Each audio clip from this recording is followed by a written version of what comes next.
Les habla Pastor Ben Metzger de la Iglesia Bautista Redención de González Catán. Gracias por acompañarnos hoy en la enseñanza de la Palabra de Dios. La semana pasada comenzamos una serie a través de la epístola de Primera de Tesalonicenses titulada La Iglesia en la Palabra, que traza las características de una iglesia realmente arraigada en la Palabra de Dios. Comenzamos viendo en qué estaba fundada la iglesia en la Palabra. De hecho, el enlace para ver ese mensaje de la semana pasada está en la descripción del video abajo, si lo desean ver. Hoy veremos lo que es la fraternidad de la iglesia en la palabra. Vemos ejemplos de una fraternidad cuando miramos la solidaridad a través de la historia de aquellos grupos de personas quienes han sobrevivido o atravesado una gran dificultad o circunstancia mayor. De hecho, muchas veces se forman grupos de apoyo para ayudar a procesar las secuelas negativas de tales circunstancias. Hay grupos de apoyo de solidaridad entre aquellos veteranos de Malvinas, a quienes reconocemos una vez al año, lo cual estaremos haciendo y agradeciendo su fiel servicio y leal sacrificio este jueves 2 de abril. En los Estados Unidos hay una solidaridad al recordar el 11 de septiembre del año 2001, cuando cayeron las torres del World Trade Center. En aspectos más ligeros, tuvimos una solidaridad entre mis compañeros de la facultad cuando sobrevivimos nuestra clase de hebreo bíblico. Ahora, con todo lo que está pasando en el mundo y en Argentina con el coronavirus, en años futuros experimentaremos una solidaridad, una fraternidad de aquellos quienes vivimos en una época donde el mate argentino no se compartía ni se saludaba con un beso. Ojalá vuelvan esos tiempos. La solidaridad secular, como esos casos, debe ser un reflejo mínimo de lo que es la fraternidad de una familia espiritual en Cristo.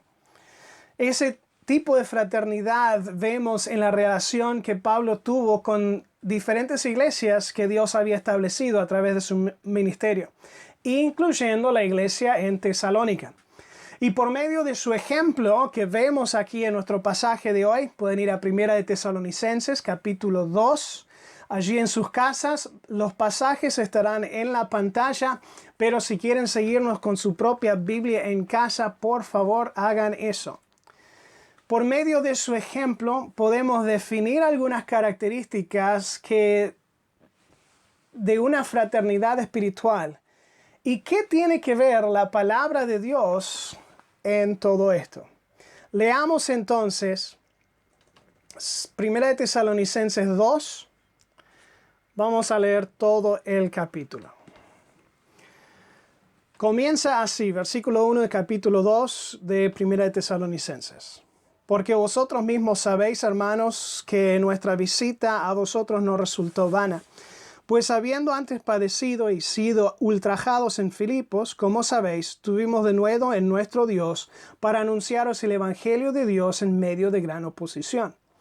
Porque nuestra exhortación no procedió de error ni de impureza, ni fue por engaño, sino que según fuimos aprobados por Dios para que se nos confiase el Evangelio, así hablamos.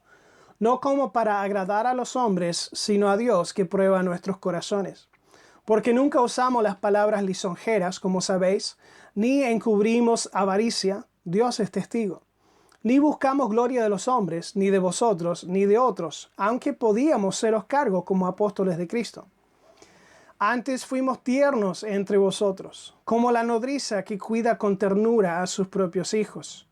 Tan grande es nuestro afecto por vosotros, que hubiéramos querido entregaros no solo el Evangelio de Dios, sino también nuestras propias vidas, porque habéis llegado a sernos muy queridos.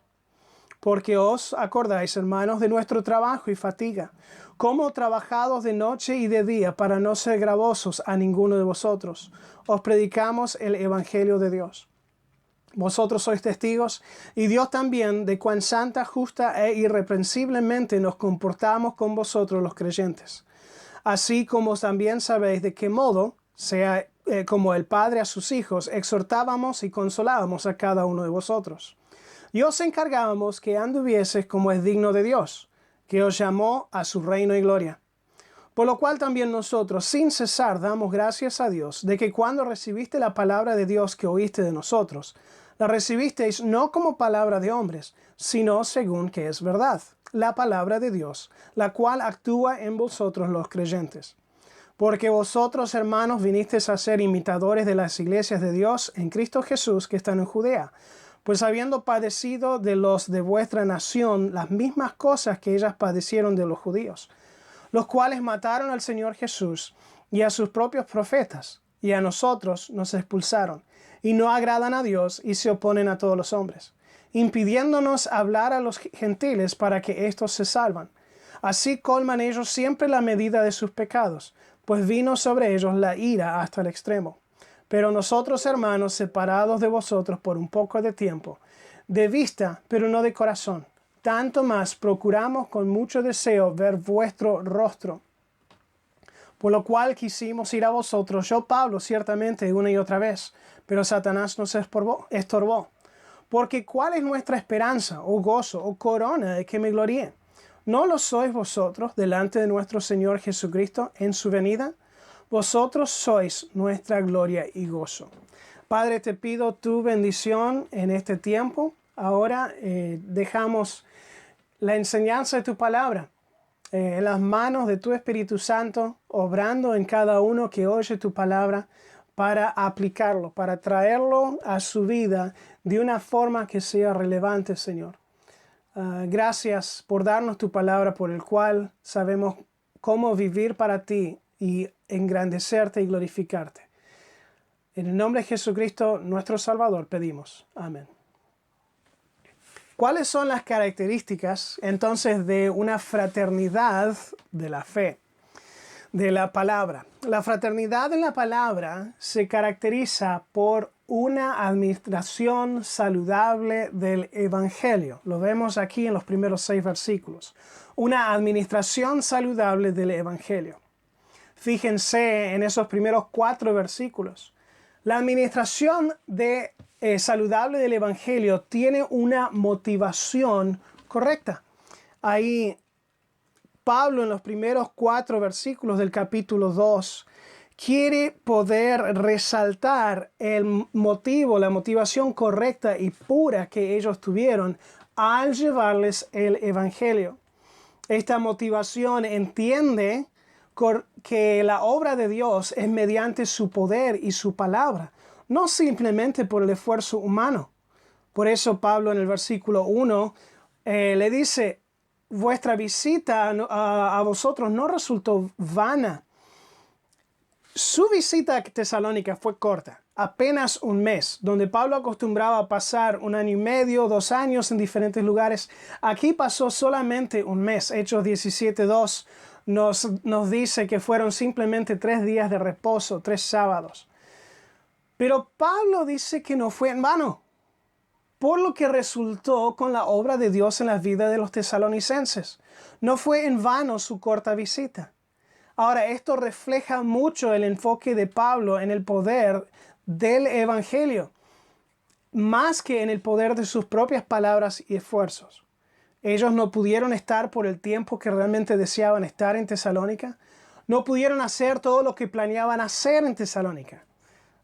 Pero nada de esto se detuvo la obra de Dios en Tesalónica. Entendieron que la obra de Dios era mediante su palabra y su poder, no el esfuerzo. Esa es la motivación correcta. También la motivación correcta usa los obstáculos como combustible. En el versículo 2, ya habían padecido en Filipos, y eso lo leemos en Hechos 16, 22 al 24, en que los magistrados, las autoridades rasgaron sus vestidos, ordenaron azotarles con varas y después lo echaron a la cárcel. Entonces fueron perseguidos por predicar el Evangelio. Salen de ahí y se van a Tesalónica, donde también experimentan lo mismo. Ellos, por decir, saltaron de la olla a la sartén, pero no dejaron que esto les impidiera. De hecho, les dio un denuedo para anunciar el Evangelio, a pesar de la dificultad. Ellos hablaron de Jesucristo sin temor, con franqueza y libertad plena, públicamente, abiertamente, a pesar de las persecuciones pasadas y posibles consecuencias futuras.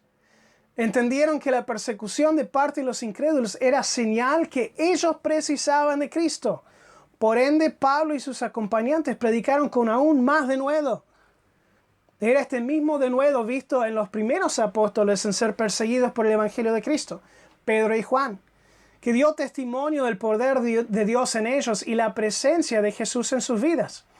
Hechos 4:13 nos dice que viendo el denuedo de Pedro y Juan, sabiendo que eran hombres sin letras y del vulgo, se maravillaban y les reconocían que habían estado con Jesús.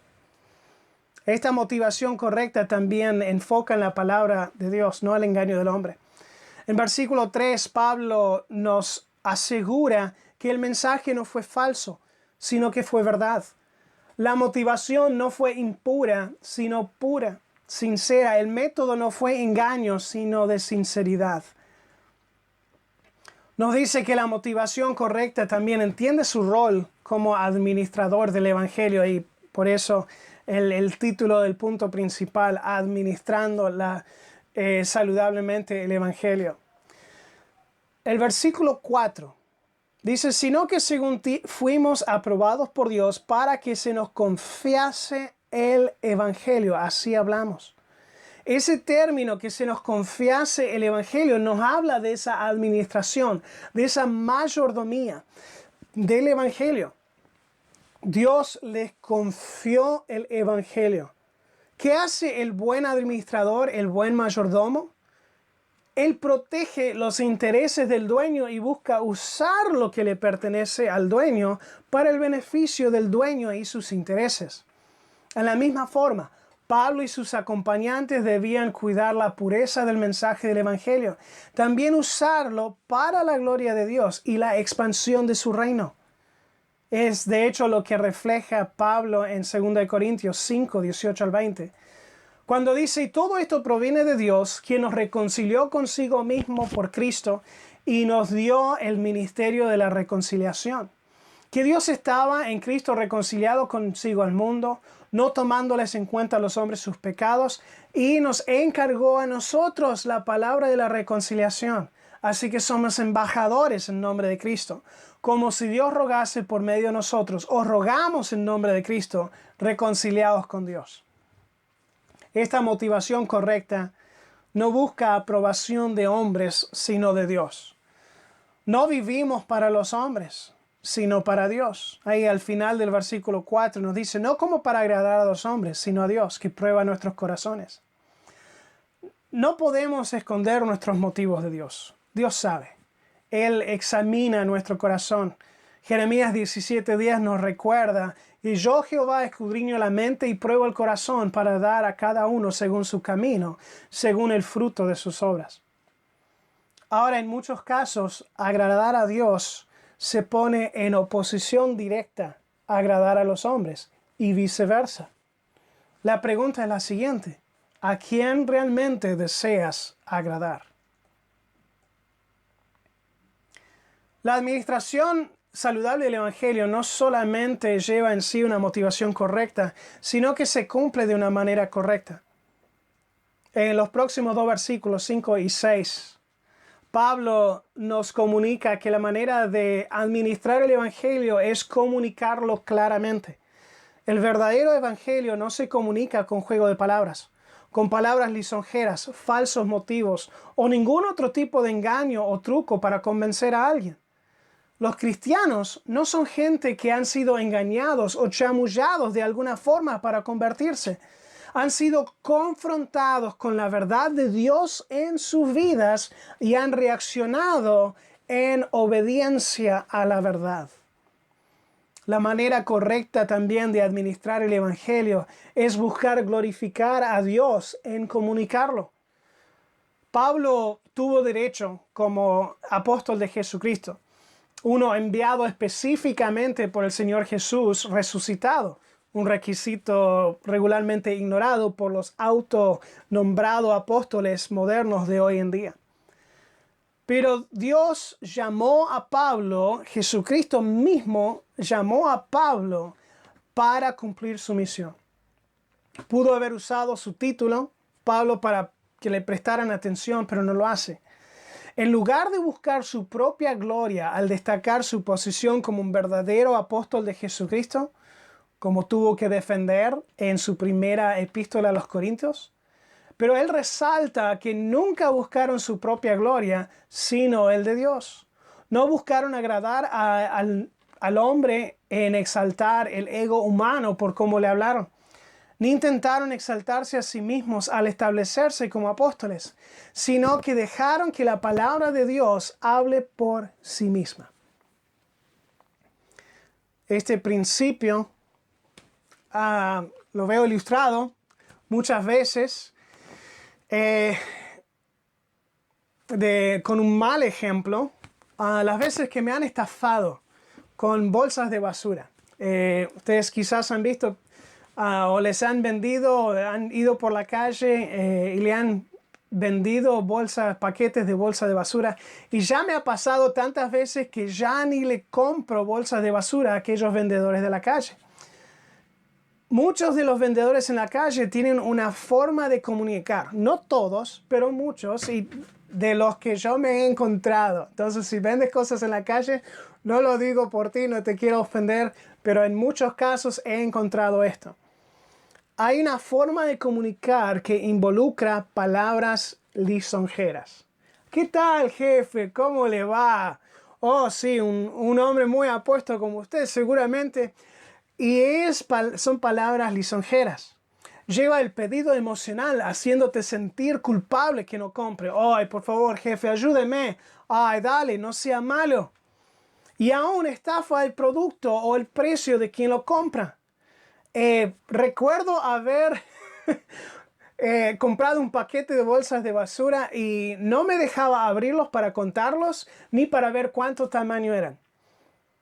Entonces me reclamó el yo querer abrirlos. Entonces se los compré, llego a casa, lo abro y son más pequeños de lo que yo había pedido y hay la mitad de la cantidad de lo que él me dijo. Una estafa completa. Ahora, este tipo de venta no protege los intereses del dueño. Y de hecho hace que el producto ya no sea algo atractivo, impidiendo futuras compras. Ahora, quiero aclararles algo y ser muy puntual. El Evangelio no es simplemente un producto para vender. Es una realidad que cambia vidas. De hecho, si estás escuchando mi voz ahora y no conoces a Cristo como tu Salvador, quiero que sepas que esto no es un chamullo, no es un engaño, no es una estafa. De hecho, lo puedes ver por tu propia cuenta al leer con tus propios ojos lo que dice Dios en su palabra. Yo no puedo convencerte, solo puedo mostrarte. Te animo a leer el Evangelio de Juan. Es la historia de Jesucristo. Y puedes ver por tu propia cuenta lo que Jesús mismo dice acerca de sí mismo. Luego tendrás que decidir qué harás con lo que descubres. Si eres hijo de Dios, entonces la meta de la fraternidad en la palabra debe ser cumplir con la misión que Él nos ha dejado, hacer discípulos. Pero nuestra motivación debe ser pura, no buscando engañar, presentando un falso evangelio. No debemos confiar en nuestros propios esfuerzos para convencer, y lógica y palabrería, pues es solamente el poder de Dios que cambia el corazón. Ni tampoco debemos buscar agradar a los hombres, presentando un mensaje superficial o acobardándonos de los obstáculos y dificultades. Sé fiel en comunicar el Evangelio cuando Dios te da oportunidad y sé fiel en vivir el Evangelio para que tu andar resalte a tu Salvador. Esa es la primera característica de la fraternidad de la fe, de la fraternidad en la palabra. El administrar saludablemente el Evangelio. La segunda característica lo vemos en los próximos del versículo 7 al 12. que la fraternidad de la palabra se caracteriza por un cuidado sacrificial para otros. Fíjense aquí en el versículo 7. Este sacrificio, nos dice Pablo, que es motivado por amor. Dice, antes fuimos tiernos entre vosotros como la nodriza que cuida con ternura a sus propios hijos. Versículo 8, tan grande es nuestro afecto por vosotros que hubiéramos querido entregaros no solo el Evangelio de Dios, sino también nuestras propias vidas, porque habéis llegado a sernos muy queridos. El cuidado sacrificial acá es caracterizado como un cuidado amoroso y tierno de una madre. El término nodriza se refiere a una madre aún amamantando a su bebé. Este cuidado busca proteger y nutrir la salud de su niño mientras se goza de la cercanía y vínculo con su bebé. En este caso, de forma amorosa, Pablo expresa su anhelo de cuidar y nutrir la salud espiritual de los tesalonicenses, gozándose en la cercanía de su relación con ellos. Seguramente su preocupación por ellos tuvo que ver con la situación de persecución en la cual los habían dejado. Lo vimos la semana pasada. De acuerdo con el informe que había traído Timoteo, Pablo también se enteró que estaban desesperados y confundidos acerca de la venida del Señor Jesucristo, lo cual leemos sus instrucciones en el capítulo 4. Pablo también se enteró que habían dificultades que ellos estaban atravesando, por el cual esto le hubiera producido el deseo espiritual para instruirles y calmar sus temores. La palabra de Dios es esencial para la nutrición espiritual. Primera de Pedro 2, 1 al 3 dice, desechando pues toda malicia, todo engaño, hipocresía, envidias y todas las detracciones, desead como niños recién nacidos la leche espiritual no adulterada, para que por ella crezcáis para salvación, si es que habéis gustado la benignidad del Señor. Si esto enseñas a los hombres, serás buen ministro de Jesucristo, nutrido con las palabras de la fe y de la buena doctrina que has seguido. Este cuidado sacrificial está dispuesto a entregar aún su vida para otros. Versículo 8 nos comparte que su anhelo para los tesalonicenses no se detiene en su cuidado y nutrición. No se satisface con solo haberle traído la salvación, pero también los lleva a querer invertir aún su propia vida. Eso es un estándar increíblemente alto del amor cristiano, especialmente cuando vivimos en un mundo que busca y anima al amor propio. Esto es solamente posible con el amor de Dios fluyendo a través de los hijos de Dios, en los cuales obra la palabra de Dios. Primera de Pedro 1, 22 y 23 nos recuerda que habiendo purificado vuestras almas por la obediencia a la verdad, mediante el Espíritu, para el amor fraternal no fingido, amaos unos a otros entrañablemente, de corazón puro, siendo renacidos, no de simiente corruptible, sino de incorruptible, por la palabra de Dios que vive y permanece para siempre. Este amor es expresado en acción. En el próximo versículo nos dice, ¿por qué os acordáis, hermanos, de nuestro trabajo y fatiga? Como trabajando de noche y de día para no ser gravosos a ninguno de vosotros, os predicamos el Evangelio de Dios. Pablo y sus acompañantes demostraron este amor y cuidado a los tesalonicenses al asegurarse de no ser una carga de ellos, a ellos, siendo responsables por su propio sustento y abrigo. No querían que el pedido de sustento les fuera un impedimento a que recibieran el Evangelio. Durante ese tiempo, Pablo quizás se sustentó haciendo tiendas, lo cual era su profesión, pero recibió también apoyo financiero de la iglesia en Filipos. Filipenses 4, 15 al 16 nos enseña eso. Fue bueno que Pablo y sus acompañantes hicieran esto, pues les sirvió para amonestar a algunos tesalonicenses flojos luego, quienes dejaron de trabajar y vivían desordenadamente. Eso nos cuenta el 3er capítulo de la próxima epístola a los tesalonicenses. Esta acción, motivado por amor, fue caracterizado por edificación. Ese fue el propósito. Dice en el versículo 10, vosotros sois testigos y Dios también, de cuán santa, justa y irrepresiblemente nos comportamos con vosotros los creyentes. Así como también sabéis de qué modo, como el Padre a sus hijos, exhortábamos y consolábamos a cada uno de vosotros. Y os encargábamos que anduvieses como es digno de Dios y que os llamó a su reino y gloria. Además de mostrar su amor para no ser una carga, toda su acción a los tesalonicenses fue para edificarlos en el camino del Señor. Le edificaron por medio de su testimonio, siendo un ejemplo fiel de creyente en su andar. Pablo usa la palabra irreprensible, lo cual se refiere a que nadie podía decir nada mal de ellos. No se podía decir que eran estafadores o falsos. Eran ejemplares en su comportamiento. Y todo eso en el medio de persecución y maltrato de parte de incrédulos. Le edificaron también por medio de sus palabras. En el versículo 11, Pablo y los acompañantes toman el tiempo para animar y exhortar a los cristianos para lo bueno, pero también para consolarlos cuando la vida no era tan buena. Les edificaron también por medio de su motivación. En el versículo 12 vemos que fueron constantes en recordarles quiénes eran y por ende a lo que debían aspirar. Debían vivir dignos de Dios.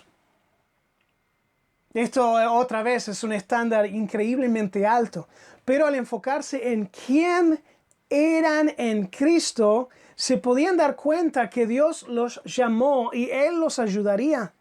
Efesios 4:1 nos dice, Pablo anima a los efesios, yo pues preso en el Señor ruego que andéis digno como es digno de la vocación con que fuisteis llamados.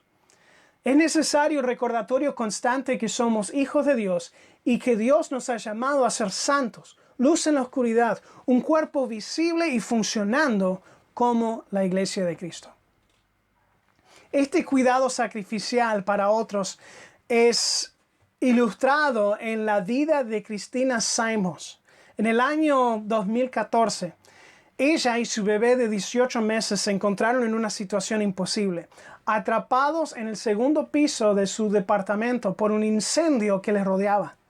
Sin ninguna otra opción ni consideración por su propia vida, Christina envolvió a su hijo en sus brazos y saltó desde el balcón, rompiéndose la espalda, pero salvando a su hijo. Al preguntarle si lo haría otra vez, si estuviera en la misma situación, respondió sin pensarlo.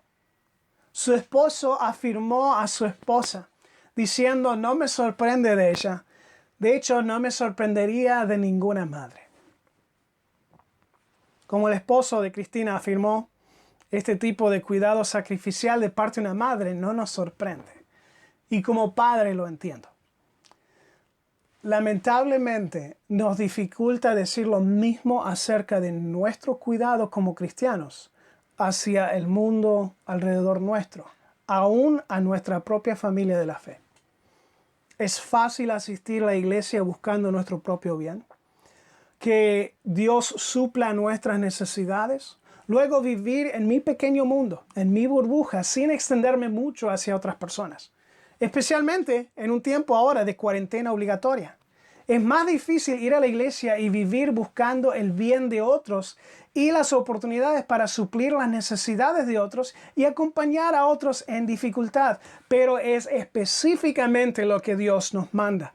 Gálatas 6:10 dice así que según tengamos oportunidad, hagamos bien a todos, mayormente a los de la familia de la fe. Filipenses 2:3-4 nos manda a no hacer nada por contienda o por vanagloria, antes bien con humildad, estimando cada uno de los demás como superiores al mismo, no mirando cada uno por lo suyo propio, sino cada cual también por lo de los otros. Ahora, surge la pregunta, especialmente en este tiempo de cuarentena obligatoria. ¿Cómo puedo yo extenderme a cuidar de otros en este tiempo de aislamiento y distanciamiento social? Bueno, aquí hay algunas respuestas para considerar. Primero, no aislarse totalmente. Quizás eres introvertido y te gusta estar aislado del mundo. Toma tiempo en tu día para animar a 3 personas. Solo 3 personas en tu lista de contactos. Puedes mandarle un versículo bíblico, puedes mandarle un mensaje preguntando si tienen alguna petición de oración y ora por ellos. Puedes llamarles para ver cómo están y simplemente hablar por un ratito, animándoles. Algunas personas simplemente se sienten solos y hay que recordarles que no lo están. Estarás sacrificando un poco de tiempo. Segundo, no acumules para ti lo que Dios te ha dado para ser de bendición a otros. Quizás te sientas seguro viendo tu heladera llena y tu cuenta bancaria también.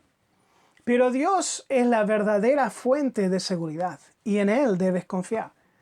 Esto significa que puedes cuidar de otros al asegurarse que ellos también tienen el abastecimiento necesario.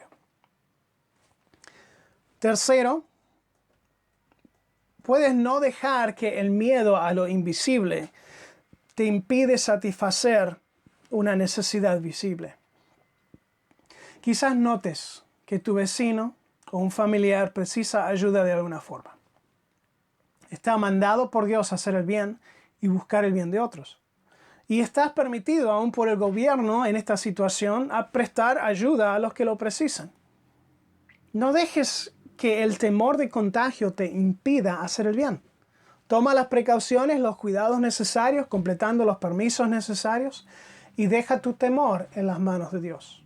Sirve en la necesidad y haz el bien. La fraternidad en la palabra.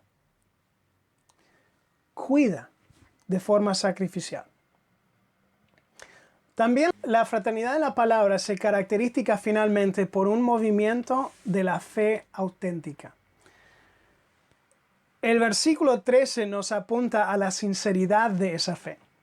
Dice, por lo cual también nosotros sin cesar damos gracias a Dios, que cuando recibiste la palabra de Dios que oíste de nosotros, la recibiste no como palabra de hombres, sino según es en verdad la palabra de Dios, la cual actúa en vosotros los creyentes.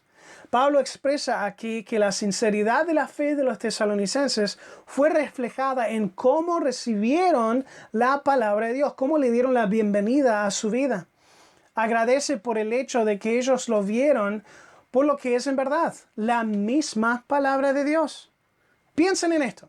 El Dios, el creador y sustentador de todo el universo, el soberano y majestuoso sobre todo, se ha comunicado al hombre revelándose en su palabra, la Biblia que tienes en tus manos.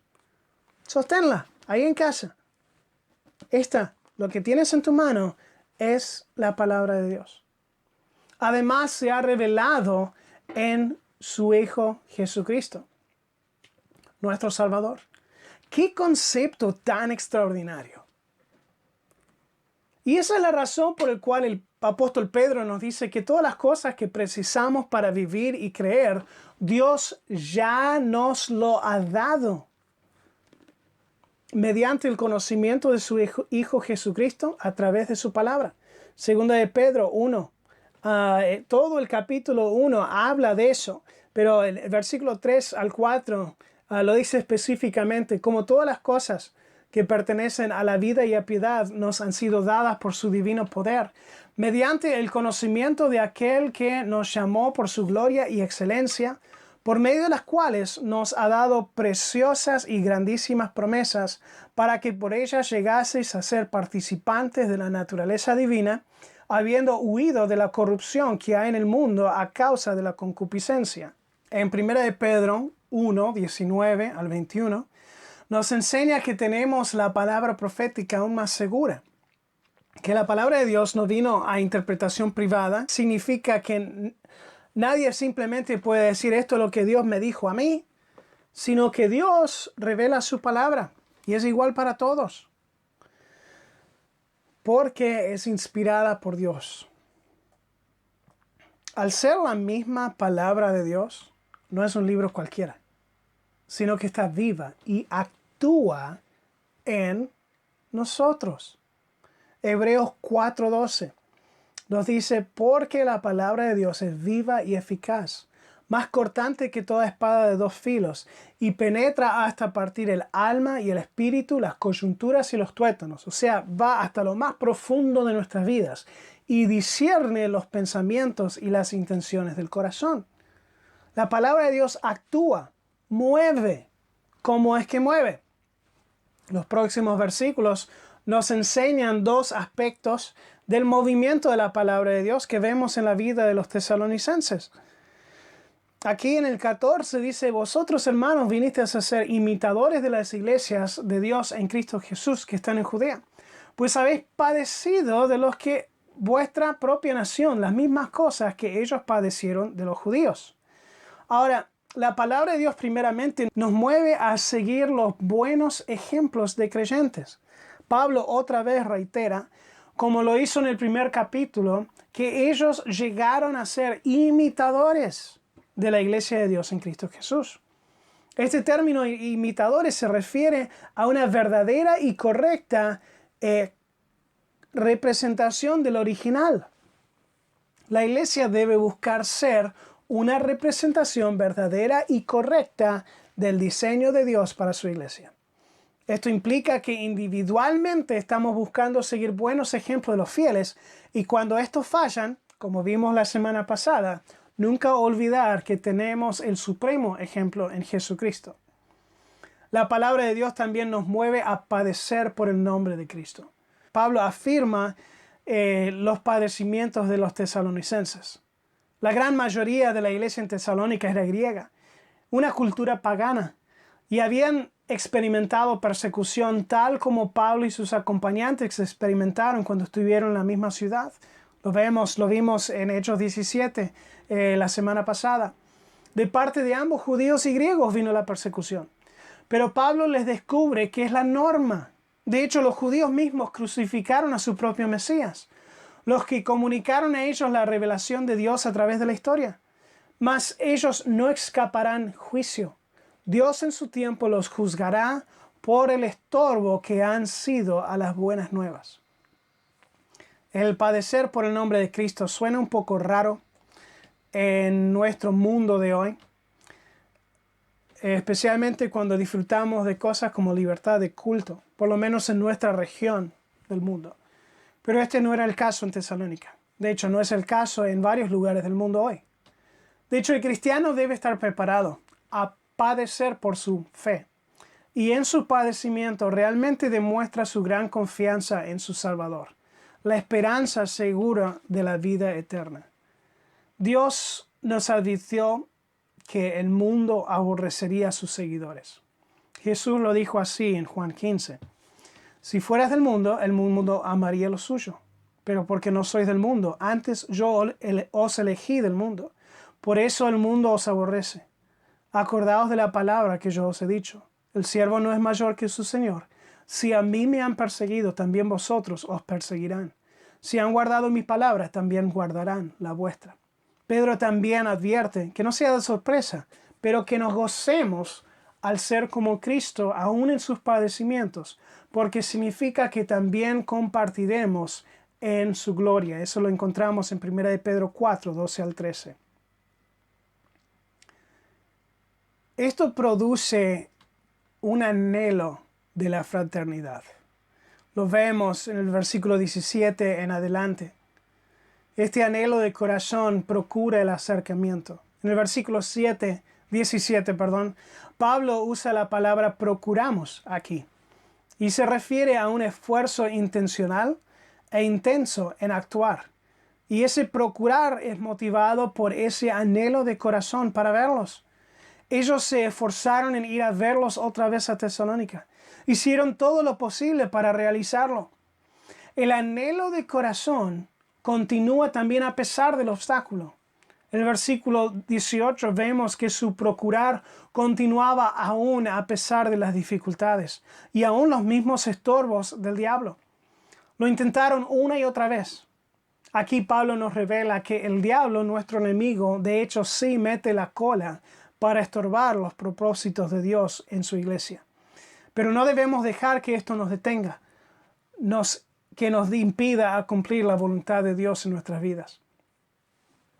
El anhelo del corazón también se goza en el crecimiento de otros. En el versículo 19 y 20, vemos que Pablo, en lugar de sentir remordimiento por no poder llegar otra vez a ellos, él mira hacia adelante o hacia arriba y se regocija por el hecho de que ellos un día se podrán presentar fielmente delante de Dios. Se goza porque él tuvo parte en su crecimiento. Le llena el hecho de que pudo invertir en las vidas de otras personas, de tal forma que ellos podían ser aceptos y aprobados delante de Dios. ¡Qué motivación tan noble y alto a la cual debemos aspirar cada uno de nosotros! Hoy en día se demuestra ese principio de un movimiento de la fe auténtica en gran manera en cómo la gente reacciona y cambia su estilo de vida dependiendo en lo que creen acerca del COVID-19, del coronavirus. Aquellos quienes creen que no es gran cosa, no toman en cuenta la seriedad del problema y por lo tanto se rebelan en contra del mandato gubernamental de la cuarentena, varios de ellos terminando presos, o posiblemente contagian a otros sin saberlo.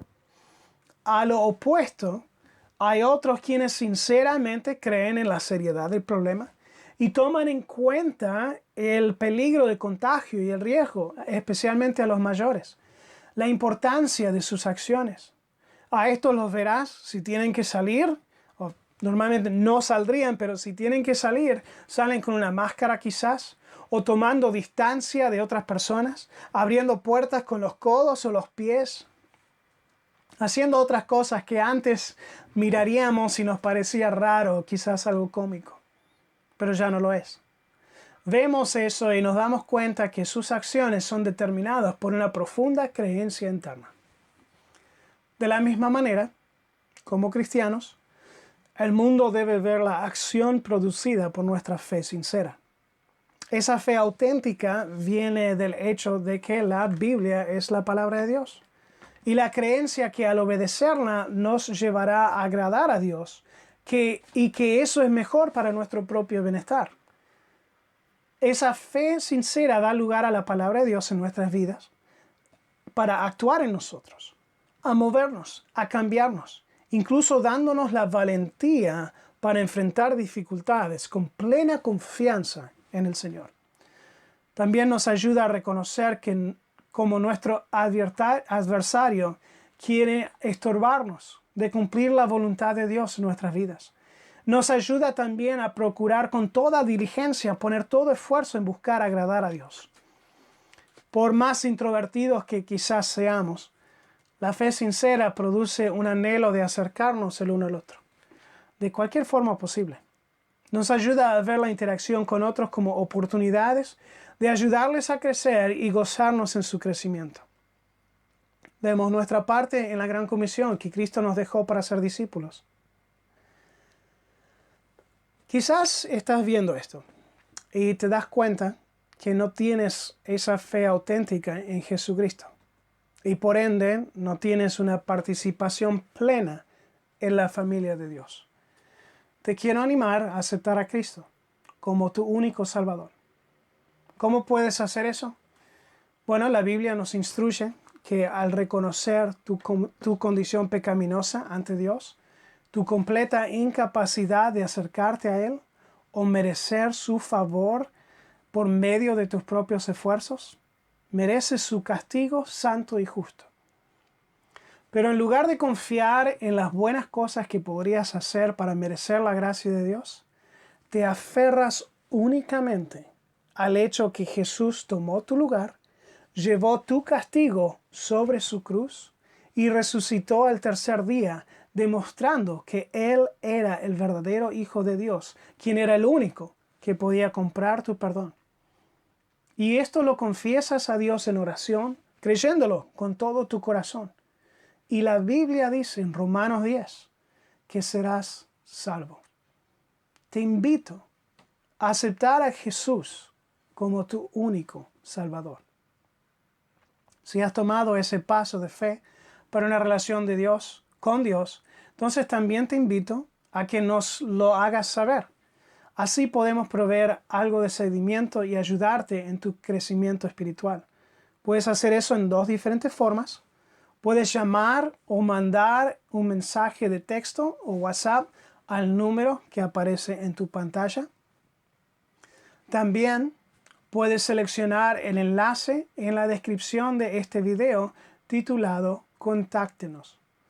Completa la información necesaria y estaremos poniéndonos en contacto pronto con usted. Si tienes una Biblia en casa, ponte a leerla.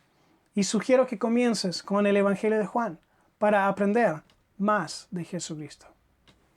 Cristiano, aún en este tiempo de incertidumbre, de dificultad, podemos estar confiados de lo que Dios nos ha mandado y provisto en su palabra. Te invito a buscar participar en la fraternidad de la iglesia en la palabra, de tal forma que Dios te use y te llene con su propósito para tu vida. Que nuestra fraternidad sea caracterizada por una administración saludable del Evangelio, por un cuidado sacrificial por otros y por un movimiento de la fe auténtica. Que Dios les bendiga.